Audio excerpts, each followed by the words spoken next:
Assalamualaikum warahmatullahi wabarakatuh. Selamat datang kembali di episode keempat.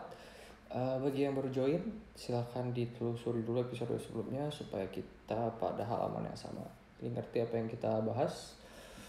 Oke, kita tinjau dulu. Terakhir kita sejauh ini program kita bisa konversi mata uang dari kurs yang ditentukan sama berapapun jumlah sih mata uang asalnya, ya kan? Betul. Oke, sekarang coba selanjutnya kalau misalkan kita mungkin berapa udah ada yang coba di rumah juga ya kan, diganti angkanya sama diganti kursnya. Nah, cuma dari masalah itu mungkin yang di rumah udah ngerasain, misalkan nih kita mau ngekonversi uang dari dolar ke rupiah, udah semua yang dimasukin di sini nih udah ya kan, dolar ke rupiah aja semuanya ya enggak. Kalau kita mau ke konversi dari rupiah ke dolar semuanya enggak, kurang dinamis gitu.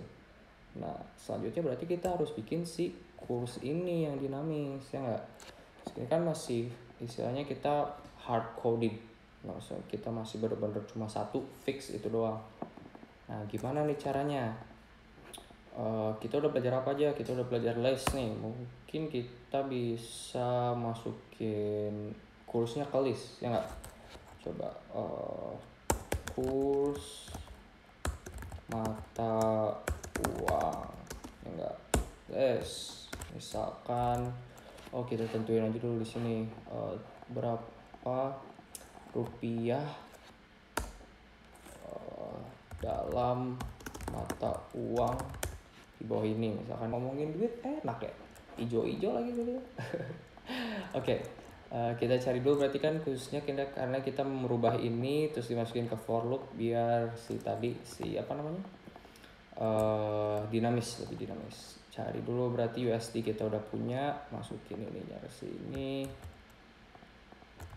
Oke, terus euro ke kurs euro. Nah udah saya masukin si semua ini kurs-kursnya dari ini semua sama singkatan udah saya benerin juga ke dalam sini semua ya nggak. Nah, berarti tadi kita ingat-ingat lagi kalau for loop itu kita dari dolar awal ini dimasukin ke sini ya kan, masukin ke variabel ini, semua elemen dari satu-satu ini masukin ke dolar ya kan, karena ini dolar awal. Nah pertanyaannya, kita cuma punya dolar doang nih, kita namanya lain mata uang awal, ganti semuanya awal. Nah kita udah punya semua mata uang awalnya. Nah terus gimana cara ngeakses kurs mata uangnya, sedangkan ini kita kan nggak punya. Nah ada yang namanya mengakses list dari indeks. Nah saya kasih tahu dulu cara ngeakses indeks itu, cara mengakses elemen dari sebuah list secara satu persatu itu kita pakai ini nih. Misalkan kita mau ngeprint mata uang awal yang indeksnya kedua,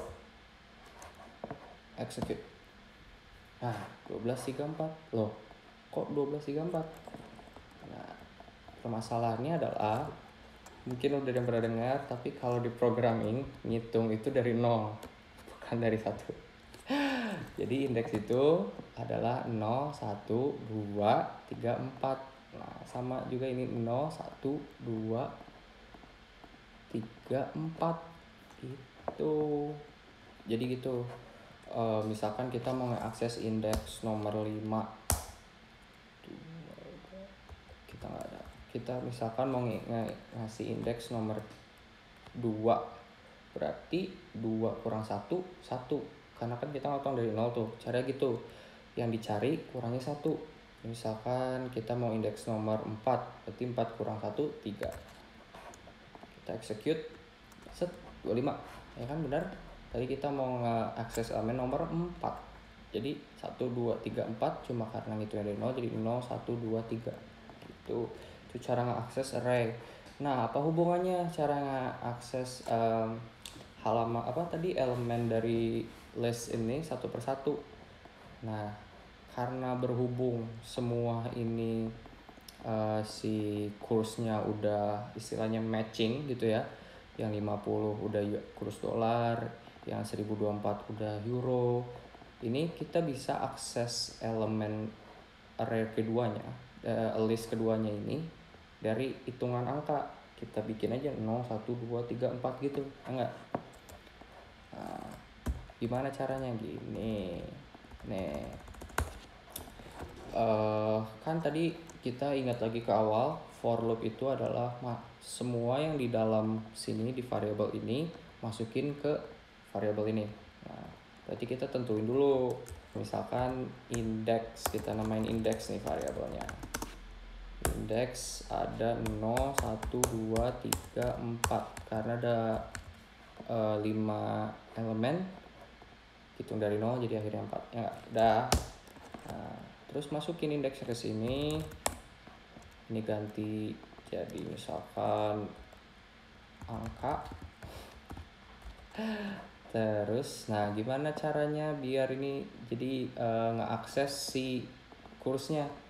Ngeakses kursnya, masukin variabelnya ya kan, terus kita kasih ini kurung yang sama kayak kita kayak ngebikin list tadi, masukin deh si indeksnya. Berapa indeksnya?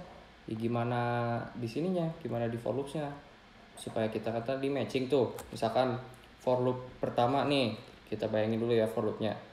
For loop index, kita masukin yang dari pertama 0. Jadi angka ini jadi 0 kan. Berarti kurs mata uang di sini kita masukin angka, dia bakal ngeakses kurs mata uang ya kan, indeks ke 0 atau ke 1. Jadi di sini berarti ini kurs pindah ke sini jadi angka yang ini gitu. Begitu juga dengan yang awalnya, kita masukin si ini list yang mata uang awal atau semua angka di sini dan akses si indeksnya ya enggak.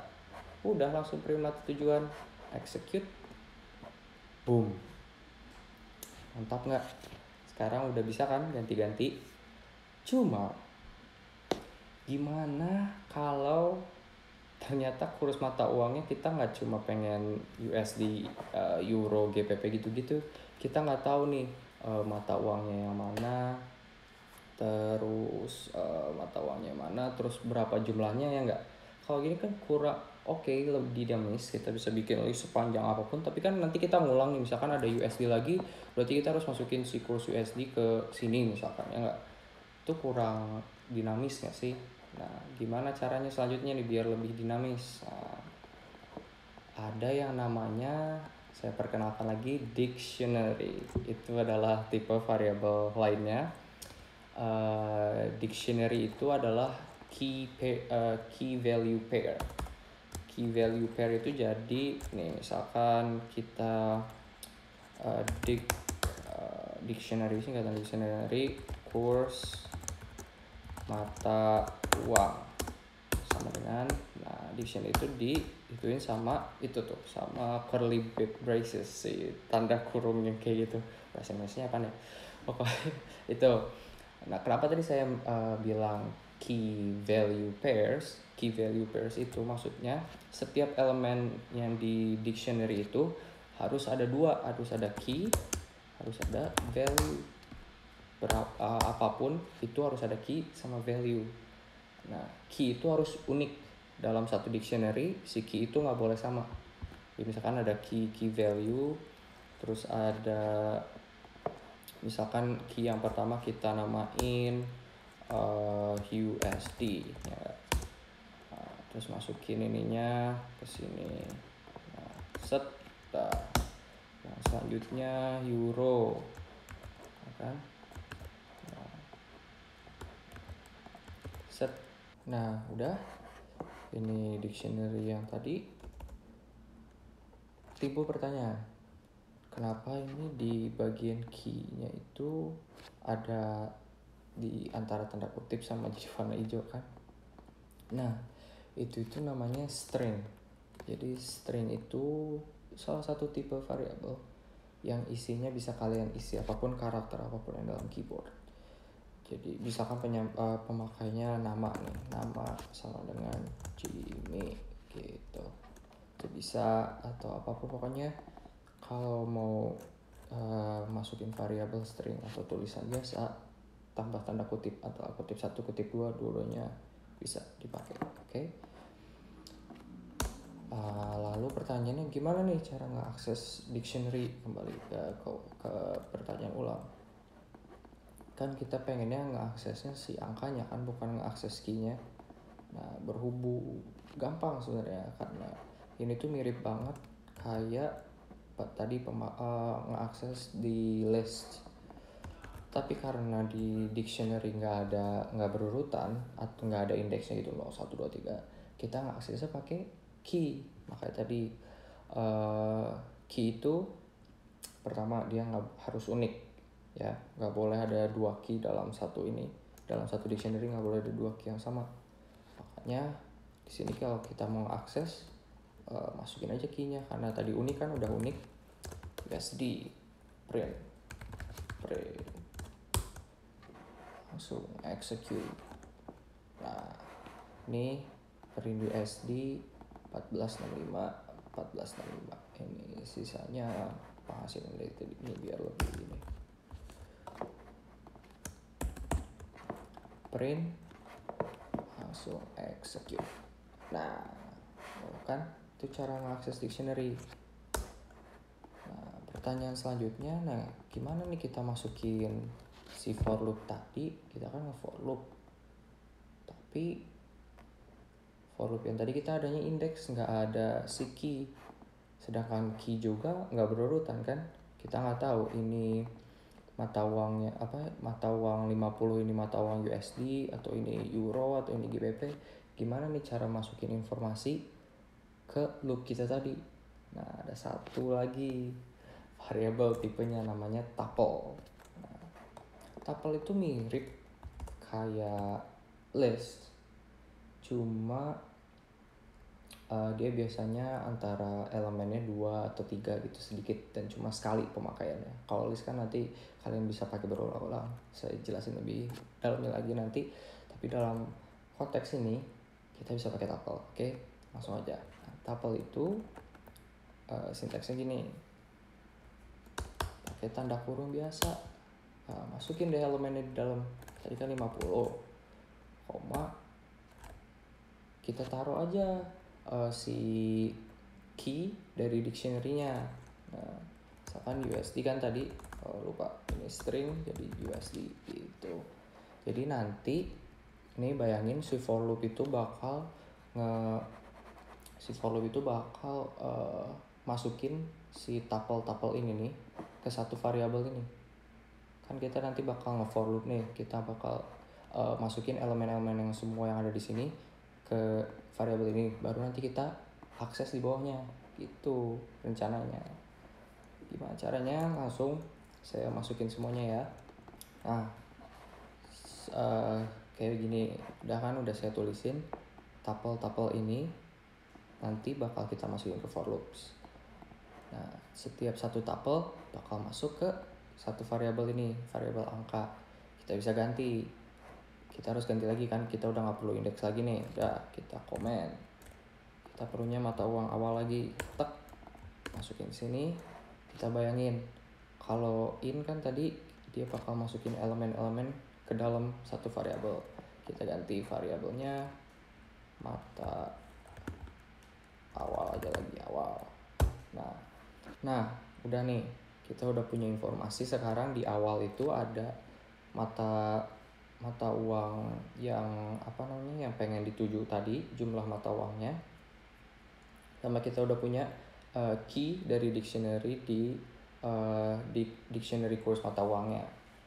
Pertama-tama kita harus dapat si angka asli di kurs mata uangnya, karena sekarang kita cuma punya USD doang, kita nggak punya angka yang bisa dikaliin gitu. 50 kali USD kan nggak tahu berapa. Gimana caranya? Tadi kan saya udah tunjukin, kita masukin angka dari course di dalam dictionary ke variabel. Caranya gini, course sama dengan dictionary course mata uang, diakses lewat key-nya apa. Nah tadi kan saya bilang cara ngakses tuple sama kayak ngakses tuple, sama kayak ngakses list. Berarti tuple-nya adalah awal, tadi kan variabel semuanya udah dimasukin ke awal. Terus elemen ke berapa? Elemen ke 0, 1, ke elemen kedua. Nah gitu, kita udah punya variabel baru nih, course. Berarti kita udah nggak perlu lagi course ini, ya nggak, ganti jadi course. Nah mata uang awalnya dari mana? Kan kita udah ada tadi masukin di tuple.